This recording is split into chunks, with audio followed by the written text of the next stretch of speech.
Hello and welcome to our next lesson, case study number 1, blogging application. Let's get started. Here's the situation. Jasmine is a travel enthusiast who shares her adventures on social media. However, as her audience has grown, she's found it increasingly difficult to organize her stories and effectively engage with her followers. She is looking for a simple, user-friendly blog platform where she can post her travel articles, include photos, and allow readers to leave comments. So let's look at the requirements for this system. 1. A public-facing site where readers can view all of Jasmine's posts as well as individual posts. 2. A secure admin login for Jasmine to create, edit, and publish blog posts. 3. And an ability to write posts with formatted text and images. 4. A commenting section on each post. And 5. Optimize loading speeds to ensure fast viewing of blog posts. So these are the requirements of the system, and we're going to go in to our we're going to design the system here. So I have these system requirements here listed so we can remember what we're trying to build and what we're trying to the system that we're trying to build to satisfy Jasmine's requirements. Okay. So first, we always start with the user. So let me go ahead and put a user over here. All right. So you have the user. The user is we have two users here. We have the Jasmine who can log in to edit and create posts. We also have the user, a person who's looking to view the blog posts. So these can be both in this situation. Okay, so the first thing is that the blogging application, we need some place that we can actually serve the blog posts, to be able to like go on a web page or go on a phone, mobile phone or something, and see what the actual blog is. There needs to be some sort of service to do that. So let's go ahead and add a service. I'm gonna put this here for now. So a service, we have a service. We need something that's open to the, open to the internet, open so that the user can actually access this and receive an actual blog post. Okay, but then let's just think about this here. So remember, this is a service, is a task building block, right? And it has the ability, once you send a request, it can execute tasks, zeros and ones that are tasks. Okay, so we have this concept, right?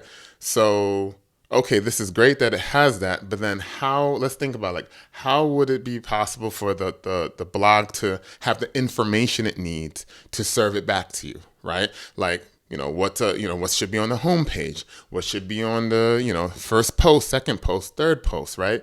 But then we also think that this has a dynamic nature in that we know that Jasmine wants to be able to log into this website, add new posts, and then it should be made available. So therefore, there's a number of ways to handle this, but one of the ways we have data that needs to be the data that needs to be managed in the central area that can be easily edited and subtracted and edited and added to without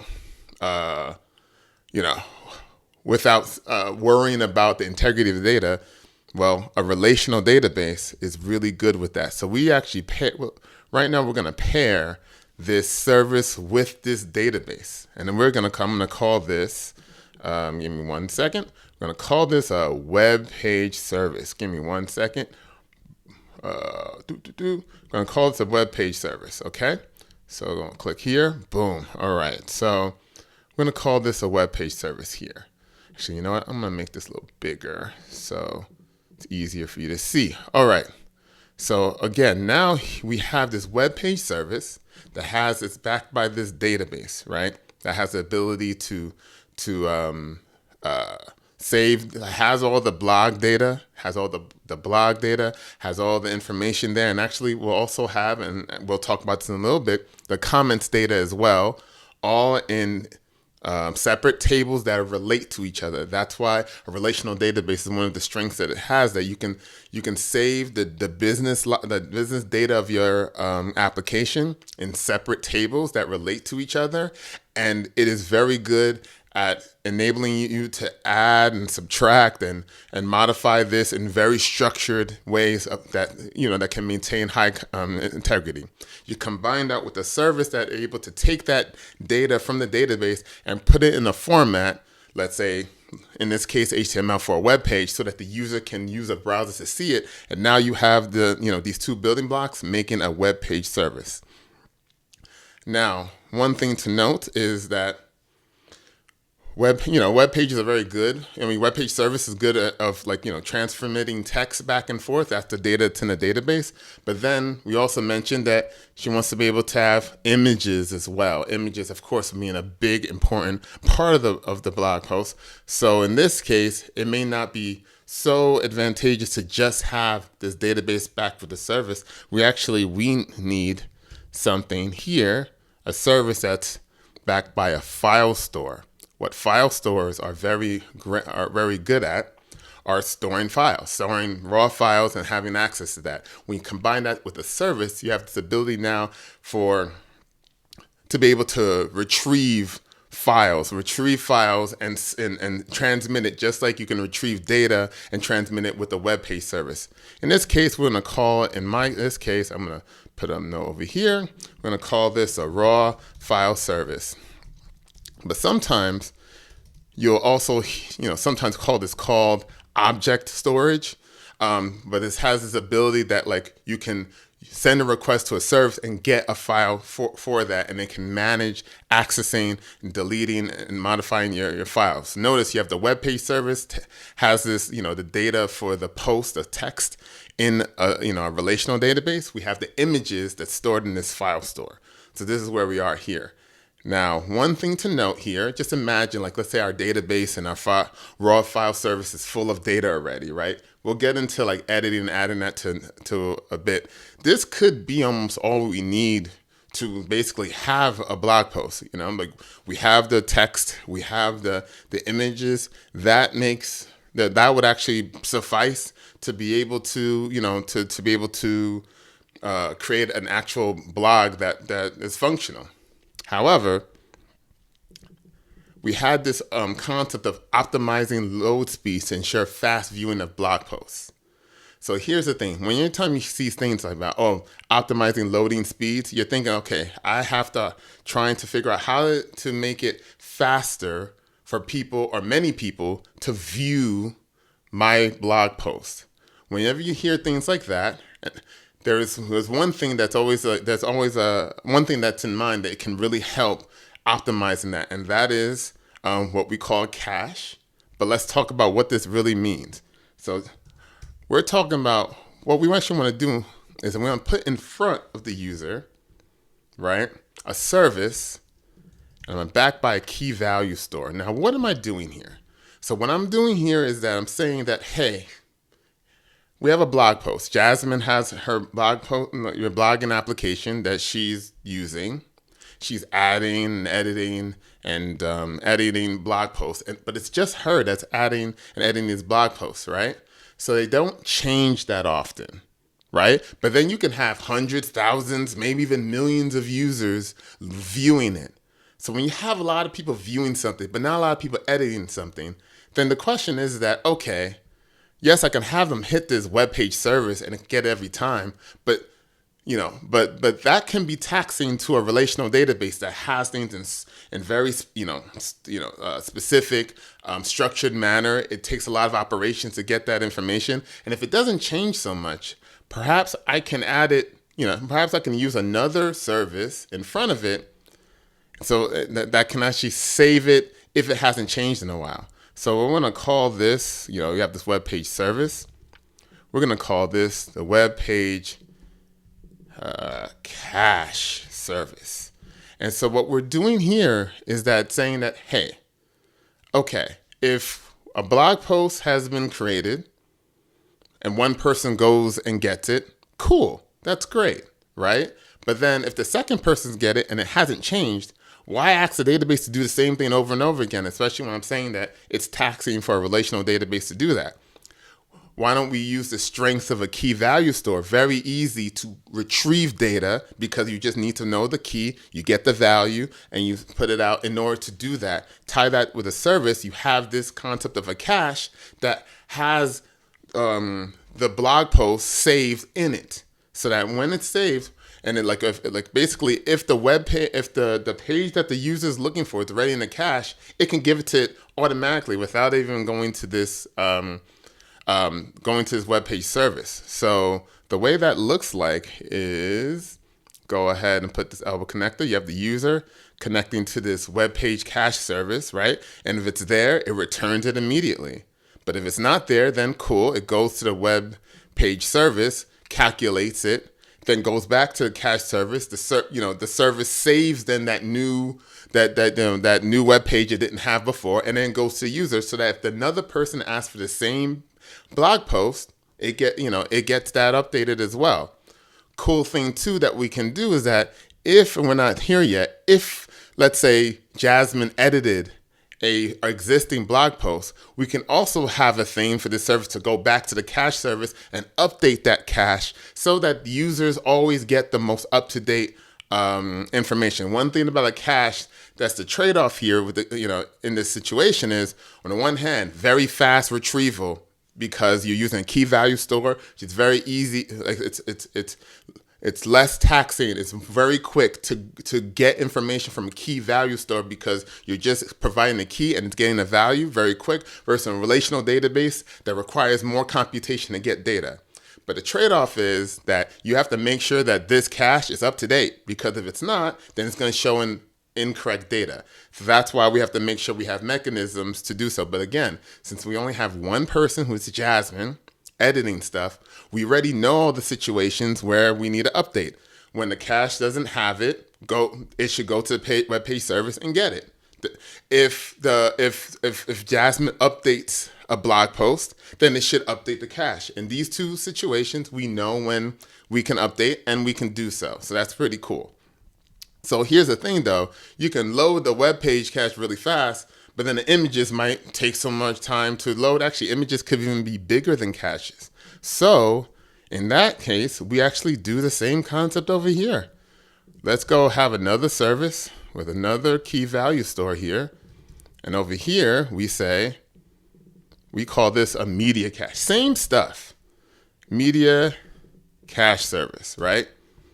A lot of times, though, you'll hear the word content delivery network here. I'll talk about more of that in later case studies, but here, just think, and again, the goal, and I'll just continue, the goal of this course, the goal of this is not to say, hey, this is the most amazing, these are the best, most optimal system designed ever. That's not the purpose here. The purpose is for you to get that senior level intuition to understand when things are similar to each other, and understand how things relate to each other, and how you can take these 7 building blocks, combine them, make all these applications. You understand what's happening in a high level fundamentally, and then all of a sudden, then designs start to make sense. The only difference between a web page cache and a media cache is what they're saving, which is either text or images or other binary formats. All right, so we have this here. Okay, and then here, let's go ahead, give me a second. I'm gonna have this whole thing connect over here. And so again, we have this connected, and I have this connected over here as well.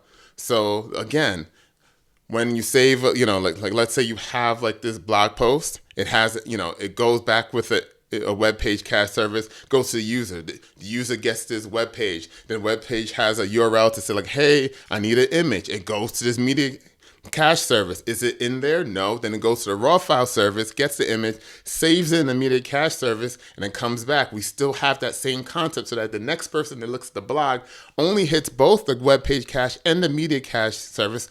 Both the web page service and the raw file service never gets touched. So this is really, this is actually really important. Now, one thing to note that now let's go into modifying or creating. Let's look at Jasmine as the user, right? First off, it would be bad if everybody could just, come in and edit posts, right? One of the requirements here is a secure admin login for Jasmine to create, edit, and publish blog posts. So in this case, what we do is, it's interesting again, you'll see this combination again of a service with a key value store. And this is going to be interesting. And I'm going to call this, okay, I'm calling this an authentication service, right? Stay with me here. Okay, and then I'm going to connect this to this. And you're just like, wait, what? Now, just bear with me here. Yet, an authentication service in its pure sense, when you isolate it, is basically taking in a username or password or a touch ID or biometric, whatever it is, to authenticate the user, right? It takes that information, verifies that that's true, but what is it returning? It's returning a role. It's saying, hey, this person belongs here, and this is what their role is. They're an admin, they're they're a reader, they're a writer, what have you. This role that they have. In this case, let's say the role is admin. So Jasmine goes in, logs in with their username and password, right, in the web page servers. That username and password gets sent to the authentication service. It's like, yes, this is Jasmine, and it sends a role. It sends a key value. It sends this concept of role. Why a key value store? Because basically you're taking in the essential part, the essential concept of an authentication service. Of course, all these services can be more complicated, but again, to get that senior level intuition, it is very important to understand what is a service, what is a part of an application really doing fundamentally. And fundamentally, it's saying, hey, here's username and password, let's just say. That's the key. What is the value? The value is the role that they have, which is admin. So therefore, that admin role gets passed to everywhere else, and saying that, hey, web page service, this is an admin now, so they should be able to see the admin pages where they can like edit, post, and so on and so forth. They'd be able to save files in the raw file service and stuff like that. That is stuff that gets passed everywhere. So that's why that key value store is here. So again, this is a cool thing with building blocks, right? You have the service combined with a key value store as a web page cache, a media cache, and an authentication service, all in the same application. And this gives you the ability to understand, like, oh, this is how you combine things in order to do certain aspects in an application. So you have this passed in, and now they have this Jasmine has this admin role that gives us this web page service to be able to say, hey, I'm able to edit and add and things of that nature. One thing to note too, this web page service should also have the ability, like, to go ahead and upload a new raw file. You do that through web page service, and that will get passed to the raw file service, and that's how Jasmine adds, edits, and deletes posts, because this web page service handles that admin page that handles saving the raw data over here and all the HTML data, I should say the text of the post, as well as the images as well. And this is our system, because in addition, you might say like, ooh, I might miss the commenting portion. That commenting portion is another table in this web page service. When somebody wants to comment, they come in. Remember, there was no requirements for people to authenticate in order to comment. So they go over in here, they go to the web page service, they get that comment, they type it in, they send it. This can handle saving that into the appropriate a comment table, and then be able to send that back to user that the comment is saved. So this is actually the full system design. And notice though, again, I've used, there's these 5 different services that I'm using, but it's made up of 1, 2, 3, 4 building blocks. And actually you see this combination of this, this service plus a key value store as 3 different services, as a cache, as a web page cache, a media cache, and an authentication service. Something to keep in mind. So this is our system. So going back to here, we're gonna have 3 key takeaways. The first key takeaway: A service connected to a key value store, used here as a cache, is used in this application to boost read performance. It does this by lowering demand on the database and speeding up content delivery. Again, if somebody's already seen a page, the fact that the cache is doing it, so it's easier for the cache to handle multiple clients. It's easy to scale that, to have multiple of those. And the most important thing, you don't hit the database, which is more complex. It's more complex because it's structured and it has a lot of things to make sure that the data is exactly structured in the way that you wanted it to. We'll talk more about that in later case studies. But this cache alleviates the need to go there for reading blog posts. The second key takeaway, a service connected to a key value store, used here as an authentication service, enables the entire system to change its behavior based on user roles. The application provides the appropriate functionality by centralizing authentication and giving the rest of the system information on the logged in user's role. In this case, Jasmine has an admin role. That admin data, which is saved in the key value store. The key is, like, let's say the username and password. The value is like something that says, oh, role is admin. That is passed to the web page service. It's passed to the raw file service, saying that it is okay for this person to edit and delete posts and to upload images. Third key takeaway, a service connected to a database, used here as a dynamic web server, can store and transform structured data, either posts or comments, into HTML web page built on the fly and delivered to the user. I call this here a web page service, but I write here dynamic because the idea is that because to the database, it can dynamically be edited and added and modified. And also comments can do so too because of that, because we connected to a database. As opposed to we use a file store, it would be harder to do that. Relational database really is strong when it comes to these operations. So, and that's it. That is our first case study. Thanks so much. And we'll see you to the next lesson.